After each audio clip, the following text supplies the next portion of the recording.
there, I'm Tallulah, and I'm standing here with Glen, who is the VP of Cisco Services, visiting Johannesburg. And we have a few questions for you. Firstly, what is the highlight of your involvement with the FIFA 2010 event organization? You know, I think the highlight for me has to be that working together with our partners and customers here, Fujitsu in particular, we were able to help South Africa pull off what I consider to be one of the truly great world-class events. And it's an event that I think really showcased the potential, the spirit, and the solidarity of South Africa as a country. And from a technology perspective, it was great to be a part of that in the implementation. Okay, great. And how do you think that technology has changed in the organizing of this kind of scale event? Oh, you know, so just here today at your ITWeb event, we were talking about the way that we've got a revolution happening in IT. It's what we call in Cisco the industrialization of the internet, and the fact that a single underpinning IP infrastructure can now become critical to support not just one or two or three services, but potentially 15, 20 services that could cover everything from security, video surveillance, access control, as well as the typical IT services that people identify through the web with. So it is the expansion of this convergence and the fact that the network becomes the fundamental, critical underpinning infrastructure for so much of what the end customer actually experiences. Okay, so it's all kind of connected on a much larger scale than ever before. It is, and I think we can all see now that this is a trend which is becoming unstoppable. What used to be individual applications running their own individual separate networks and protocols and physical infrastructure are becoming converged onto one common IP-based infrastructure, giving a lot more flexibility, a lot more ability to react dynamically to requirements, and the case study that we explored here today with Fujitsu and so on really illustrated that. Speed, dynamic, flexible, all enabled by an IP infrastructure. Okay, so I was going to ask, what is the key thing that you want people to walk away from your presentation today? But I think that's probably it. It is, but if there's one thing that I would add, there were a number of conversations today that really emphasize the importance not just of the design of the infrastructure, and you have to get that right. You have to get the design, the resiliency, the redundancy right, but from a services perspective, I'm also very concerned to make sure that through the life cycle of the network, that there is a very close relationship between the user of the network, the administrator, from the integrator to the vendor, to make sure that the best practice in terms of configuration and security is constantly applied. And if there's one thing I've learned over the 14 years I've been with Cisco, it's that the environment always changes over time. So you really have to always be making sure that you're marking to the best practice that's available globally, especially around areas of security. And that's something that I'm very, very enthusiastic to make sure we always have the right support arrangements in place. Okay. Thank you so much for your time.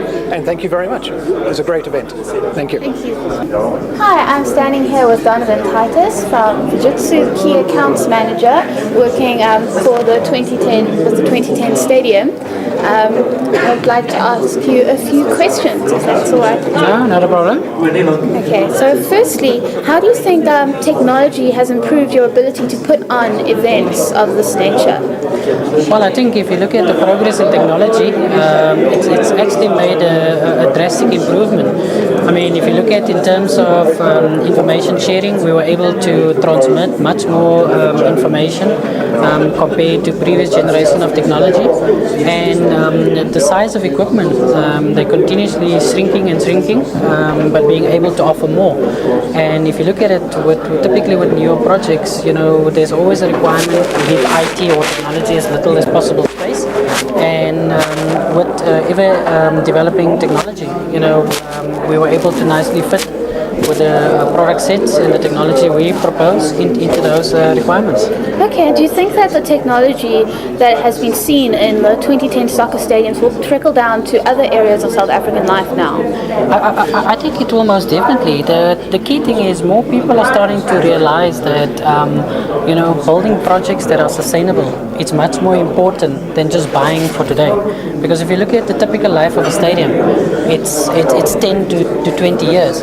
And when you make technology decisions, it should be technologies that will be able to last over that amount of periods. If you compare it to your typical corporate, the decisions are more on a 3 to 5 year cycle.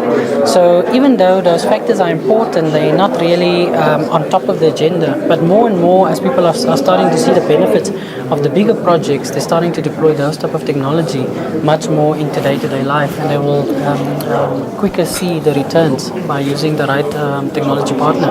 And what was your highlight of being involved in the whole 2010 soccer event? Well, I mean, it's been all facets of it. I mean, from the first day when South Africa got awarded the event, because I'm a passionate football supporter in the country, until the day we got awarded the contract.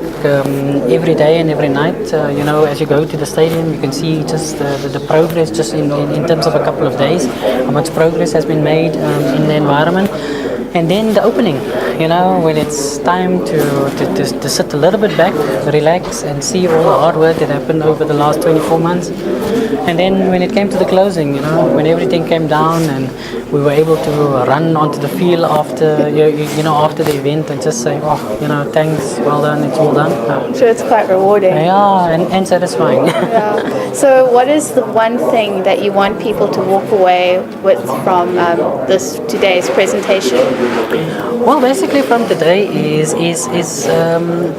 firstly for people to get a little bit of a better understanding in terms of the capability, the expertise, and the appetite that Fujitsu have for big projects, deployment of technology in industrial or construction orientated environments, and more importantly that South Africa has good resources. It is just finding them, because a lot of people always don't go through all the effort to find the right resources, but we have good skills in South Africa, and it's not necessarily all your traditional big branded companies. There is other companies and partners out there that are really of much more benefit in the longer run versus the traditional industry players. Okay, great. Thank you so much for your time. No, pleasure. It was nice meeting you. Okay, thank you.